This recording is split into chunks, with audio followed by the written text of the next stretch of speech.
Welcome everyone to another session at the Global Azure Bootcamp this year as an online event. My topic today is PowerPlatform Dataflows and my name is Wolfgang. If there are any questions, you can post them to the question and answer dialogue. I will stick to them after or at the end of my session, or after this session, it's possible that we can discuss the questions in the Discord channel. Just enter the appropriate channel and I will be there to answer your questions. And before we start, a thank you to the sponsors. Even it's an online event, we need them to give us the fundings to organize that event. And beside the sponsors, the Platinum and the Gold sponsors, I would like to thank the organizing team, Rainer, Karin, and all the other stuff that is involved in running such a smooth conference. As I already mentioned, today's topic is about PowerPlatform Dataflows. It's also dealing with a thing called PowerQuery and some data integration stuff. So if you are in the field of business intelligence, or if you're working with the Power Platform, or if you only want to learn more about the common data model and everything like that, that's the session for you. The Power Platform, well, it's not really a product coming from Microsoft. It's more like a tool set, and it combines 4 different products into one single umbrella, which are the Power Tools. Let's start with Power BI. It's the interactive BI tool foundation of Microsoft, dealing with self-service data integration and data preparation and data reporting. And the second one is Power Apps for building web-based applications, and Power Automate, formerly known as the artist-known Microsoft Flow. And it's a tool for building workflows, combining different systems, transforming data, building workflows for approval and everything like that. And the fourth pillar, it's the Power Virtual Agents for building chatbots to engage with your customers and everything like that. And all those 4 single products combined into the Power Platform. And today's topic, Power Platform Dataflows, it's about self-service data integration in the cloud. And when we are talking about data integration, today I will tell you something about information hierarchy, a data lake, reusability, especially in the ETL process, about the common data model, and PowerQuery Online. And the question is, well, just stop and slow down. And I would like to guide you through the idea behind data flows, Power BI and Power Platform data flows, and why there is a need for self-service data integration in the cloud. The first part of the data flows family was introduced in the BI field, in the Power BI field. And when we have a look at the evolution of business intelligence, there are 3 waves.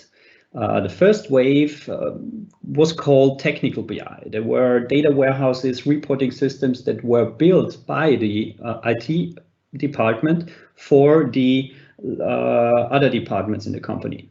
The problem in that part was that somehow, well, the requirements were not that real requirements that were coming from the departments. It were the things the IT department thought that would be needed for reporting. The second wave, it's called self-service business intelligence, where more and more processes are leading to more analyst focused and not only for the IT driven development. And the third wave, it's called end user BI. And that is the wave where data is provided for everyone that needs the data on every device and everywhere and at every point in time. So it's really a thing where you can work with your data. It doesn't matter where you are sitting, where you are working with, and whatever you want to do with your data. In self-service business intelligence, it's a thing. it's a real thing. And there are two parts that have to be considered. There's first of all the business intelligence, the reporting part, and also the ETL part, the extract, transform, and load part. The ETL part is the part where data is somehow pulled out of systems, transformed, and stored or prepared somewhere to be available for reporting. And self-service BI is available. It is, but somehow different levels of achievement. The BI reporting part, there are tools. There is Power BI, for example, from Microsoft for doing the business intelligence, the reporting, the self-service BI. But for the ETL part, there are tools like Power BI, but there were some sort of pieces missing for providing a consistent, a self-service BI ETL framework for end users, for key users. When I talk about Power BI, I talk about the Power BI service. Power BI was introduced 5.5 years ago, and it's a cloud-based business intelligence service. It's an infrastructure. It's not only a tool for creating colorful reports, it's a foundation for connecting to data sources. I just switched my cursor. It's a tool for connecting to data sources, and there are hundreds of connectors that are available out of the box in Power BI that you can connect to files, you can connect to databases, you can connect to services, you can connect to whatever system, almost whatever system you would like to connect. And then you have Power BI Desktop to model your data model, to combine the data coming from different sources and to mesh those pieces up. And the next step is to publish those data models and reports into the Power BI service that they can be consumed by the users. As I've said, self-service, or to be more specific, the end user BI approach is just access your data wherever you are. And Power BI supports that approach by giving you a web interface. You can use your laptop to connect to Power BI, to open the web portal and to analyze your data. You can even start and open your application on your mobile phone, your iPhone, your Android phone, and analyze your data there. And you can work on a tablet with your data. So Power BI is the tool for doing interactive analysis. You can work with the data in a somehow different approach as we were used to standard reporting. It's an interactive approach. You can click, for example, on one bar and other parts of the screen are filtered. You can implement some sort of drill through actions to show the details of a country. You can implement some sort of tooltip pages to show details for a specific product over time and everything like that. And you can even talk to your data model. I call it talk because you can put some sort of natural language questions for your data model, like tell me or show me the quantity sold per year as a column chart as it's shown here. And in order to get to that kind of interactive reporting, you need some sort of ETL. You need to extract, transform, and load your data. And before there were Power BI Dataflows, there was the approach of, well, preparing your data set. And the data set in Power BI can contain multiple tables. And the data transformation itself is done by using the technology PowerQuery. And the language behind PowerQuery is the language called M. And within the data transformation part, you will see it in a later demo. You create a data set, and the data set contains of different types of objects and tables. And a data set is the source for a Power BI report. And within that report, you can build your charts. Power BI supports the reuse of data sets. So you can use one data set and build multiple reports upon that data set. What you can do is you can build multiple data sets and multiple based reports upon that data set. So we can have 3 data sets and 3 or multiple reports based on that. There's now a problem. just think about one of those preparation steps, like that one that is colored in yellow here. For example, a data mention. Maybe you've seen the session of Marcus today, and he talked about the data mention, how to build calendar tables and everything like that. And how to reuse that? Well, before Power BI Dataflows, you had to copy and paste the definition, the source code for the generation of that, into the other data sets. And that is an approach that works, but if you change your definition in one of those data sets, the other ones are unrelated afterwards, and you have no option of pushing that logic into the other data sets, and that can be a problem afterwards. As I said, the tool for providing ETL transformations within Power BI, not only in Power BI, is PowerQuery. PowerQuery is a technology that is included in Power BI, that is also included in Power Pivot, and nowadays included in Analysis Services tabular mode. And what you can do here is you can build your data transformation pipeline using the user interface. You can just do a right click, and as you can see here, you can split columns by different options, and you can pivot, unpivot, you can rename, you can remove duplicates and everything like that with it, a single mouse click. And that is the major pillar of data flows. As we can see in the following slides and demos, PowerQuery, and especially PowerQuery Online, the tool that is running in the cloud, is one of those, well, let's say, most important pillars of that thing. Let's have a look about the Power BI information hierarchy. That is the part before data flows were introduced. So we had raw data coming from files, from databases, from services, whatever. And upon those raw data sources, we build data sets within Power BI. And those data sets are the sources for interactive reports and Power BI dashboards or paginated reports. And with the introduction of data flows, the ETL part moved a little bit down the line, and data flows were introduced as a middle thing between the raw data sources and the data sets up there.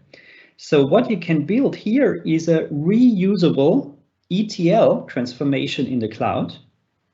That are the data flows, and those data flows can be used within Power BI data sets.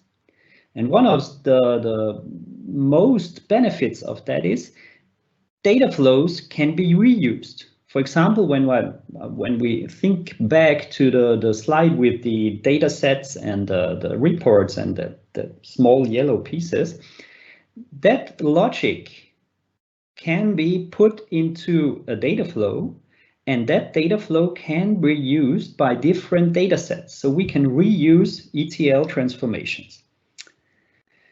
And enough said, I think we should switch to a demo. And I've got my Power BI environment open, and what I would like to do now is I would like to create a new data flow for you. As you can see here, Microsoft or the Power BI team updated the Power BI user interface, and we've got the new user interface here. So it's a little bit different, as maybe you've seen it a week ago or something like this. And what I would like to do now, I would like to create a data flow. And a data flow is a thing that only lives in the cloud. There is no tool involved that you need to create a data flow. You don't need to open Power BI Desktop, the modeling tool. You just go new data flow and add a new entity. And what we get here is the PowerQuery Online feeling. It's the technology. Maybe you've worked with Power BI Desktop, maybe you've worked with Power Pivot or Analysis Services. You've got the almost same experience for PowerQuery Online. I said the almost same experience because there are some connectors missing. There are not hundreds of connectors available here. I think we have about 40 connectors here, but the most important ones are included here. We have databases coming from Amazon, Google, Oracle, Postgres, Microsoft. And we have data sources like SharePoint lists. We can query web pages. We can query OData services, and we can connect to Excel files. And what I would like to show you today is I've got an Excel file here. Let's make it a little bit bigger. I've got an Excel file here containing the yearly sales, or the yearly sold quantities for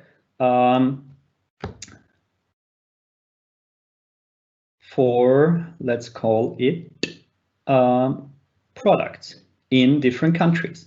And what I would like to do is I would like to prepare those sales within a Power BI data flow. And I've got the link to that file over here somewhere. It's here. And I put it over there and just connect.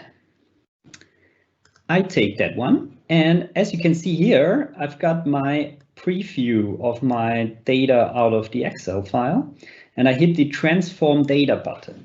And what I get here is PowerQuery Online.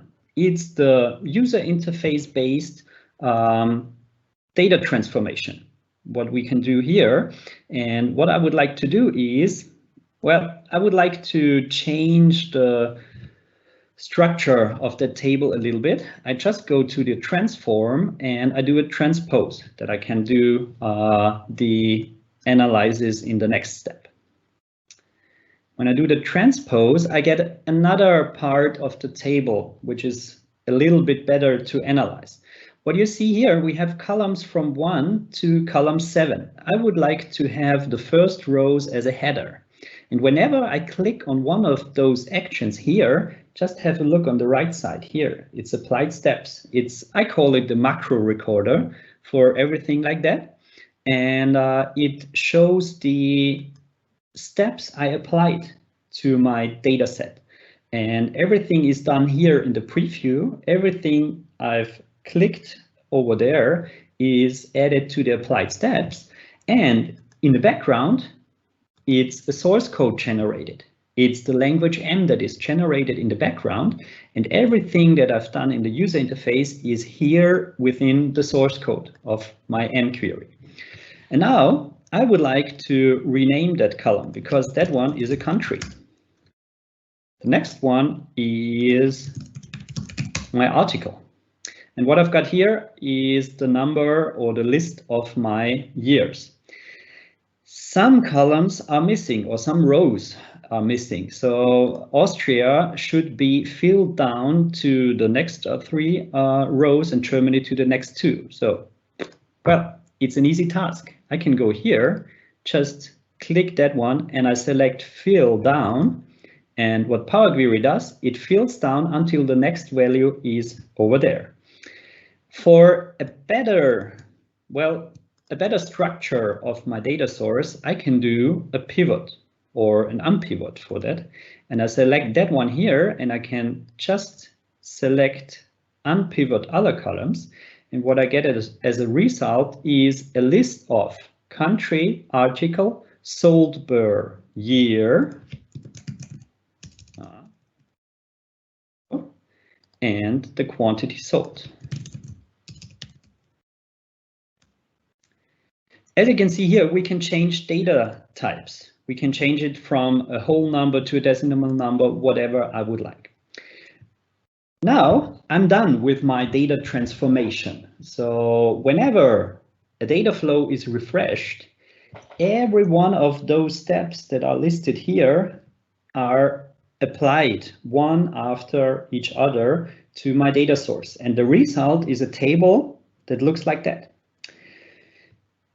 My last step for preparing my data flow is to give everything a name, and data flows can write to 2 different sorts of mechanisms. The first one is I can write to a custom entity. A custom entity is, well, the table you defined. 4 columns, country, article, year, and quantity. And I just name it article, as we have it here. No, it's not article, it's sales, what we imported here. What you can also do is you can map that imported table structure to a standard entity. More details about those standard entities will follow, but what you can do is you can use a data model Microsoft already defined. They defined the common data model, the CDM model, and in that part of the data model, we have, for example, an entity that is named order product, which defines a line item in a sales order. And you can use that and map your input columns to the columns in the already defined data structure. For example, I define and map my article to a product name, and the quantity, I map quantity to quantity, and I can also map somewhere over there, it's the ship to country, I can map my country to that. That is mapped to standard entities. But for my example, I map to a custom entity, the sales entity, a table that has 4 columns. I hit the save and close, and we have to name it. Let's call it Sales Global Azure Bootcamp 2020. And my data flow needs to be refreshed. And I just hit the refresh. And what the Power BI engine does, it fetches the data out of the Excel file, and it transforms the data according to the steps that were applied during my PowerQuery editing. Let's close that data flow. A data flow can contain not only one entity, it can contain multiple entities. And one workspace in Power BI can contain multiple data flows, as you can see here. And there's one thing, there's the list view, but there's also a very, very interesting lineage view. I don't know if you've seen it before. It's a graphical representation of your data artifacts in your workspace. And I will come back to that one, but let's see where my sales, if I find it. Yes, it's here. We will come back to that one. Where is it? Sales Global Azure Bootcamp. That one is the data flow, and that one is my data source. In my case, it's one data source for that specific data flow. Well, first demo done. Let's stick back to the facts. PowerQuery is the technology that is used to do the transformation. It's PowerQuery Online. You don't have that much connectors like PowerQuery included in Power BI Desktop or Power Pivot, but there's one thing, the blank query. You can use that approach for some of the connectors that are not available in the web user interface. So no right click and do the transformation, but you can, for example, prepare your PowerQuery source code within Power BI Desktop for SAP BW, for example, copy the generated source code and put it into a blank query. So there are some data connectors available that are not usable in the user interface, but you can use them for data transformation only. And there are other approaches. The demo I've shown you, it's the simplest one. It's a thing where we fetch data from some source and put it to a destination. But there can be other parts of the story. Like you can see in the picture here, we have 3 data sources, the yellow, the blue, and the purple one. And you can extract information out of the data source, the yellow one here, and you can put it into, and I haven't mentioned that, into a data lake. So Power BI data flows are transforming the data out of the data sources into a data lake. Behind the scenes, Power BI manages a data lake for you. And what it does, it generates files within that data lake that follow the structure of your data flow entity definition and stores it in a mode. Power BI well knows the structure and provides the information for other tools how to access that one. And there are the simple ones, like the sales. We fetch from an Excel file and just put it into a destination file in the data lake. But there can also be some sort of linked entities. As you can see here, you can reference other entities in order not to rebuild the ETL transformation, but only to reference the already done transformations and use it in the next step of your transformation.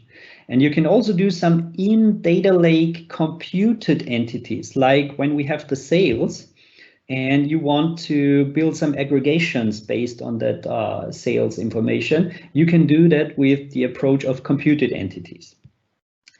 And whenever your data flow transformations are done, you have to build your data sets, the data models for Power BI, and reports and dashboards that are built on that thing. So let's dig back to that one. Whenever you see those arrows between those data flow entities, you can combine and compare them to Excel. Whenever you have a formula in your Excel sheet like that one, just sum up 3 different cell values. Whenever there's a change either in value A, B, or value 3, the result is updated. And data flows are like Excel in that part. Whenever you refresh one part of your data lineage pipeline within the data flows area, all the following artifacts are updated too. The data is stored in a schema. I've already shown you the approach of mapping to standard entities, and those standard entities were defined by Microsoft. It's actually an open standard that is published to GitHub, and it's a set of standardized and extensible data schemas. It's coming out of the Dynamics 365 area, where Microsoft thought, okay, hey, we don't want to invent the wheel every time we build a business application. We define an account, we define a customer, we define an address entity, and they put up the data schema, and you can use that, and you can extend that part of the schema and work with that. And every part of the data flows, they are using the common data model. Especially, they are using a concept that is called CDM folders, common data model folders. And a common data model folder has 3 main pillars. First of all, in your data lake, it's a folder that is, well, the main entry point of your common data model folder. And you have a metadata file, which is here marked green, model.json. And that file contains the structure of your data files. What you can see here is an extract of an example model.json file. And you define, or not you, Power BI defines for you the structure of your entities. You define names, you define the name of the data file where it is stored, and also the attributes and everything that is needed. And there's also a hint of what are the preparation steps for building or filling the data files in the data lake. Just a short fact sheet, Power BI Dataflows, well, those are PowerQuery processes that run in the cloud. They only live in the cloud, and they run independently of a Power BI report. That's the real difference between the first approach we've seen with running the data preparation in the Power BI datasets and the report. And data preparation is done independently of a Power BI report. Every result or output of a Power BI data flow is stored in a data lake, Azure Data Lake Storage Generation 2. And the outputs are called entities. Well, just compare it to tables, as we've seen the sales table over there. And it uses the common data model for entity definition. You can map to already defined CDM entity structures, or you can create your own definitions. The data lake that is used by Power BI, well, it's hidden in the first part.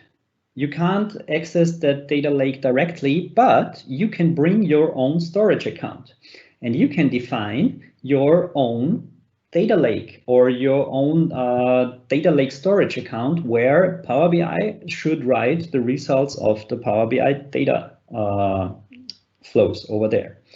And that one is a simple thing. And what you get out there, it's a hierarchy or a file system called Power BI. And within that, you find a list of common data model folders, CDM folders, where Power BI writes the results of your data flow transformations in there. And when we extend the picture a little bit, we get the approach of, on the left side, the yellow part, it's Power BI. We have the data flows that are creating CDM folders. And that CDM folder approach, it's a standard too. And you can use that standard to, well, tell ADF, the Azure Data Factory or Databricks to read those CDM folder content, because it's not only the data itself, the CSV files at the moment, it's also the structure. It's also the name of the columns. It's also the more metadata that is needed for that. And with that approach, you can, or you as a data architect or whatever, you can build your data flows. Those data flows write data to CDM folders, and those data CDM folders can be written by different applications. And how does it work for consuming Power BI data flows? What you can do is, I switch to Power BI Desktop, we can connect and use Power BI data flows as a source for our data set. And what we can do is we can grab one of those data flows that are available in the cloud. As you can see here, I've got many different workspaces over there and also created some data flows in there. And what I can do too is I can fetch data flows and data flows entities coming from different workspaces. And I just hit the load button. And what I get in the next step is the structure as it is from the data flow entities. And I can also combine those two, like just build a reference between those two entities, my articles and my sales. And I can put my quantity in here, and I would like to analyze per category and just put the years in there and switch the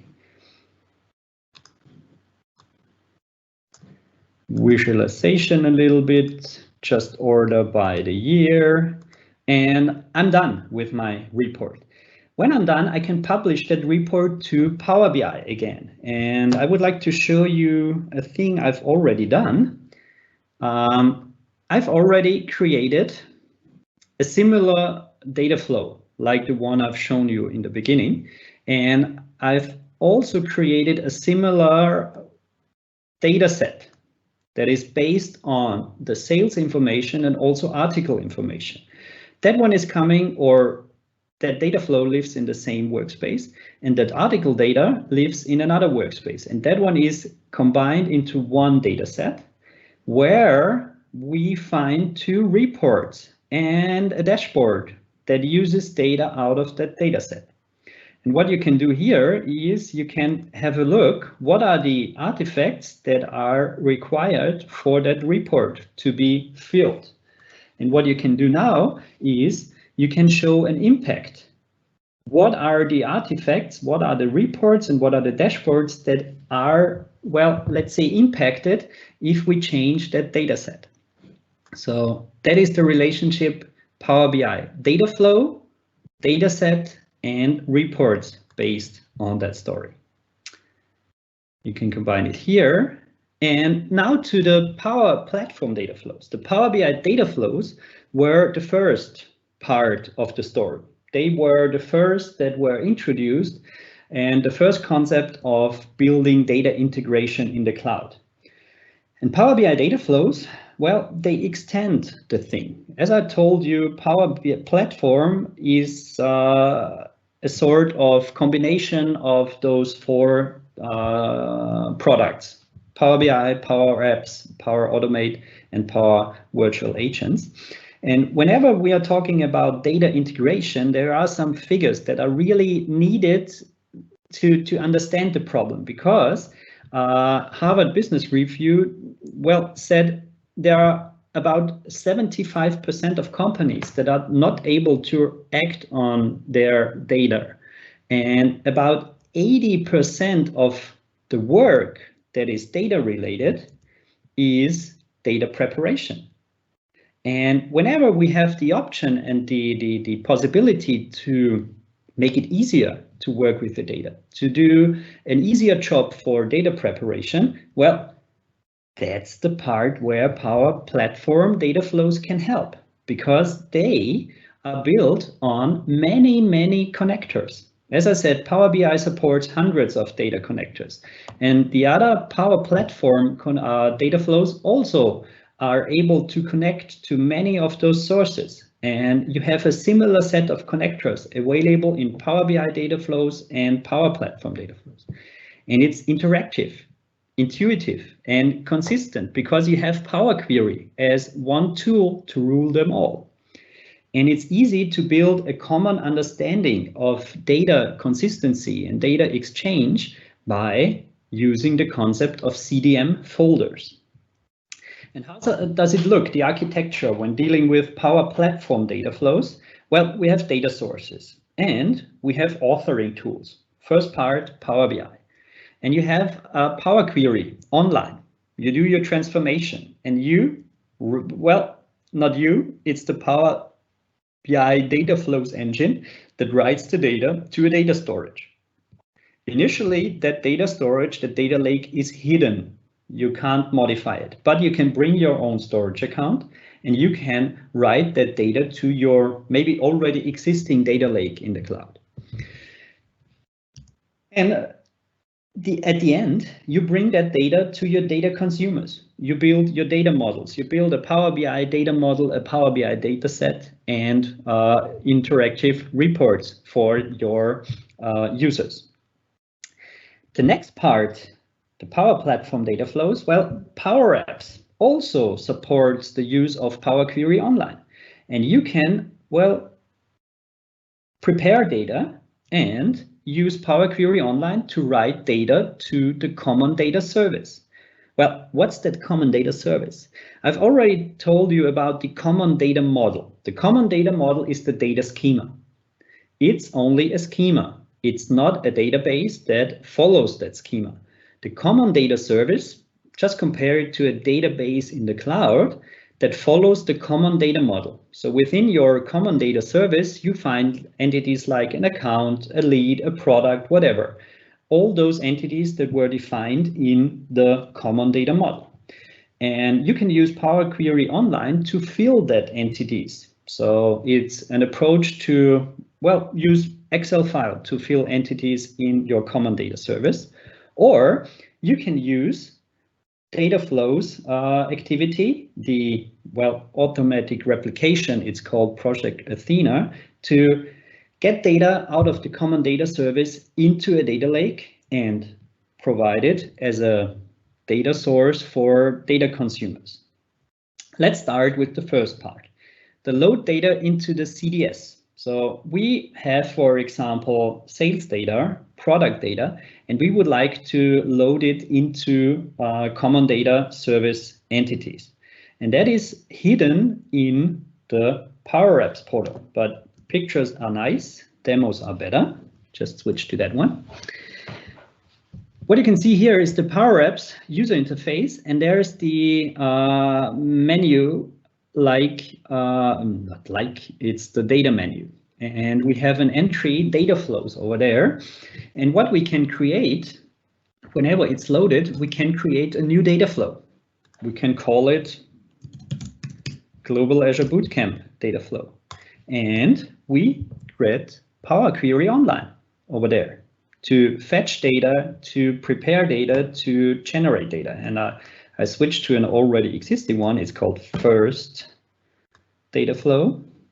And I just hit the edit button, and it's the same sales information as you already seen here. And I put the name sales over there, just hit the save and put it there. Your data flow is currently being saved. For those of you that have seen the dialog over there, there's one checkbox, the analytical entities only. And there's a difference between creating a standard data flow, because those are the data flows that fill common data service entities. So read data from somewhere and put it into an entity in your common data service. Analytical entities are the approach to directly write data from a data source into a data lake. And when we are doing the standard approach, it's the same. We have PowerQuery online, but in the next step, we map it to an existing entity in our CDS. So we map it to the product entity, and somewhere over there, we have a mapping from name to the internal destination field. And somewhere we have the category and the article ID to map it to the CDS entity definition. So loaded into CDS, it's standard workflows. And whenever you want to fetch data from somewhere and write it into the data lake, you use the analytical entities only. And you have to map it to a structure. The demo, you've already seen it. And whenever you are dealing with the common data service, I've already told you it's a database in the cloud, and Dynamics 365 or Power Apps can use that data store. And what you can do is you can use the export to data lake functionality to automatically replicate data from the CDS into your data lake.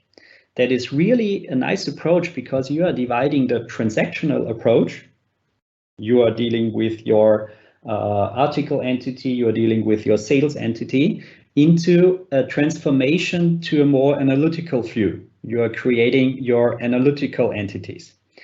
And that one is started with the export to data lake functionality. And what you need to do, you need to link your data lake to your Power Apps environment or to your CDS environment. And the next step is, well, you have to configure the storage and map it. You need to define what are the entities that should be mapped to the or should be synchronized from the CDS into the data lake, and you define those entities here. And on the other side, at the result side in your data lake, you get a well-known structure. If you followed that session so far, you see a model.json file over there, and you see some directories over there that contain the information of the real data, the business unit data. And the model.json file, it contains the metadata, the structure, how your export is structured. Like we have a business unit entity, and that business unit entity has, I don't know, 50 entities that are there, and you can work with that structure. Behind the scenes, it's a quite cool approach, because the project Athena approach works behind the scenes, and it registers for creation, update, and deletion events out of the common data model service. And whenever there's some events of that type occur, well, those information is written to the underlying service bus, and that service bus reads those topics, and the blob storage, well, does the magic and writes it to the data lake. How does it look? Because data should be consistent. and also if there are metadata updates, they should be consistent. So we have to divide between an initial sync and the updates in between. Whenever there's an initial sync, well, the structure is written to destination files. In my example, account.csv and context.csv files. And on the other hand, the project Athena service creates snapshots, and it creates snapshot files like accounts minus t1 time 1.csv, also model.json files for a specific time point in time. And the consumers are working with that. Whenever there are changes in the meantime, the Trickle feed service, well, it works with it and it writes continuous updates to the data files. And that service approach generates, based on a defined time interval, another snapshot, the T2 times snapshot, and it generates data for time slot 2 for the metadata plus the data itself. And if a new consumer accesses the data, well, it works with the most current up-to-date data in that approach. How can you work with that data? You can work and connect directly to the data lake storage, Azure Data Lake Storage Generation 2. And as you can see, we have a model.json file and we have CSV files over there. What you can also do is, well, you can use that CDM structure. It's standardized. It's a way of getting into data exchange in a very structured way. And you can attach a common data model folder. And it's very easy because you just name a new name for a data flow and you put in the URL of a common data model folder, including the model.json file. And what you get in Power BI afterwards, it's a data flow. And that data flow contains all the entities that were defined in the metadata file, in the model.json, and you can use that entities within your Power BI data sets. You can work with it in Power BI, build your data set and data model, and don't really have to worry about the filling of it. And now back to the a similar approach or a similar architecture I've already shown you. It's a little bit different now because we have the blue part here, the Azure Data Lake Storage, containing data stored in the CDM folders format. So we have a folder for every CDM definition, and we have metadata defining the entities in there. And within that approach, or based on that approach, you can have multiple different applications that, if they are able to understand the CDM folder structure, they can write or read data. And I think it's a very, very, very, very, very powerful approach to combine data coming from different sources, build a CDM folder structure, a model.json for those entities. And with that approach, you are able to generate data flows in Power BI, for example, consume data flows, data flow entities in Databricks, write back the results into a CDM folder and work with that afterwards in, I don't know, IoT environments or AutoML or whatever. And it's not only Microsoft that standardized that approach, it's also SAP and Adobe, because those three big players are working together with the Open Data Initiative. And that is an approach in the step of making it easier for data integration and building a well-defined data integration approach. And with that, I'm at the end of my session. And to conclude, Power Platform Dataflows.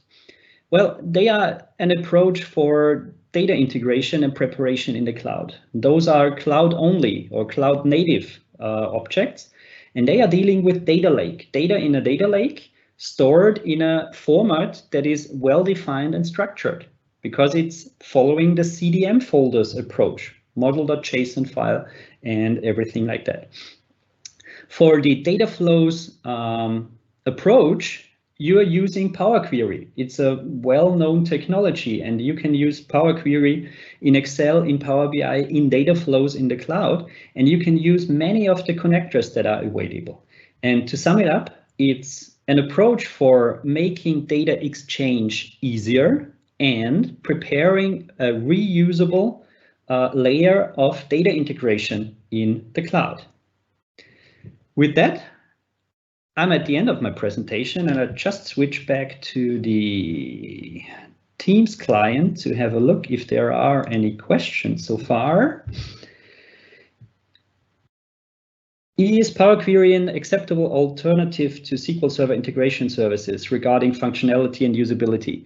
Well, integration services, they are old and mature. They are there for, I don't know, 20 years, and they are somehow better prepared for some scenarios, but I think PowerQuery will be somehow the future to work with data preparation. And there is even a PowerQuery source in integration services, but I think they are not at the same level today, but there will be some steps where PowerQuery will get into the direction of integration services. What would be the best practice using a single data flow or multiple data flows? Well, I'm a consultant, it depends. The single data flow approach is a good one if you have, you can only define one refresh schedule per data flow. So if you have data that is updated in a different schedule, you can or you should divide it into multiple data flows. If you have data that needs a single refresh schedule, you can work with a single data flow. And also there's a license difference, but I think I'm a little bit over time, and I would like to switch to the Discord channel because there's a little bit of licensing difference when using normal data flow entities compared to those linked and computed entities. With that, thanks for your attention. If you have any questions, let's meet in the Discord channel. Otherwise, my contact details are there. Thanks for joining today.